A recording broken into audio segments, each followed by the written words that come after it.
അതുകൊണ്ടാണ് ഞാൻ പറഞ്ഞത് ചിന്തകൾ അവസാനിക്കുന്ന സമയത്ത് ധ്യാനം ആരംഭിക്കും. അപ്പോഴേ ധ്യാനം ആരംഭിക്കും. ആ സ്റ്റേജ് എന്താണ്? യഥാർത്ഥത്തിൽ ബീറ്റ സ്റ്റേജാണ്. നിങ്ങൾക്ക് ഇപ്പം നമ്മുടെ സ്റ്റേജ് എന്ന് പറയുന്നത് ബീറ്റയാണ്. ആ ബീറ്റ സ്റ്റേജ് എന്ന് പറയുന്നത് ബട്ടർഫ്ലൈ സ്റ്റേറ്റ് ആണ്. നിങ്ങൾ മനസ്സിന്റെ ചിത്തവൃത്തികളെ കുറിച്ച് 5 കാര്യങ്ങൾ നിങ്ങൾ മനസ്സിലാക്കിയിട്ടുണ്ടാവും അല്ലെ? അതിൽ ആദ്യത്തെ വൃത്തി എന്താണ്?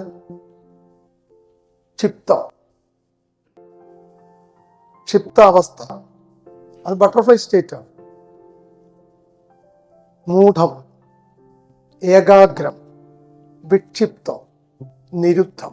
പൂർണ്ണമായും എല്ലാ ചിത്തത്തിന്റെ വൃത്തികൾ മുഴുവൻ നിരോധിക്കുകയും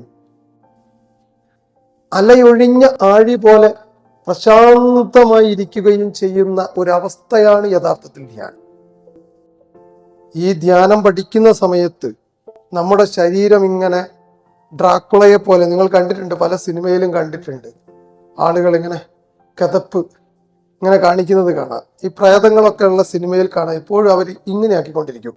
മനസ്സ് പ്രക്ഷുബ്ധമായതുകൊണ്ടാണത്. അവർക്ക് എന്തോന്ന് നേടേണ്ടതുണ്ട്, ആരോടെ പ്രതികാരം ചെയ്യേണ്ടതുണ്ട്. ഏത് ഹൊറർ ഫിലിം നോക്കുമ്പോൾ നിങ്ങൾക്ക് മലയാള സീരിയലിൽ കാണാം ഇവരിങ്ങനെ വെള്ളസാരിയും വെള്ളം എടുത്തിട്ട് പ്രതികാരദാഹികളായി ഇരിക്കുന്നത്. അതിന്റെ അർത്ഥം എന്താന്ന് പറഞ്ഞാൽ മനസ്സ് പ്രക്ഷുബ്ധമായതുകൊണ്ടാണ്. അതുപോലെ നമ്മളാവേണ്ടതില്ല. മനസ്സ് ഏകാഗ്രമാവുന്ന ബീറ്റ സ്റ്റേജ് എന്ന് പറയുന്നത് ബട്ടർഫ്ലൈ സ്റ്റേറ്റ് ആണ്. ബട്ടർഫ്ലൈ എങ്ങനെയാണ്? നിങ്ങൾ കാണാൻ ഇങ്ങനെ നടക്കുന്നത് കാണാം അല്ലേ? ബട്ടർഫ്ലൈ ഒരു പൂവ് കണ്ടു, അപ്പുറത്തേക്ക് ഇത് മാറി ചേഞ്ചസ് എ മൂൺ. അതാണ് ബട്ടർഫ്ലൈ. ഒരു മൂണിനെ പോലെ എപ്പോഴും ചേഞ്ച് ആയിക്കൊണ്ടിരിക്കുന്നത്.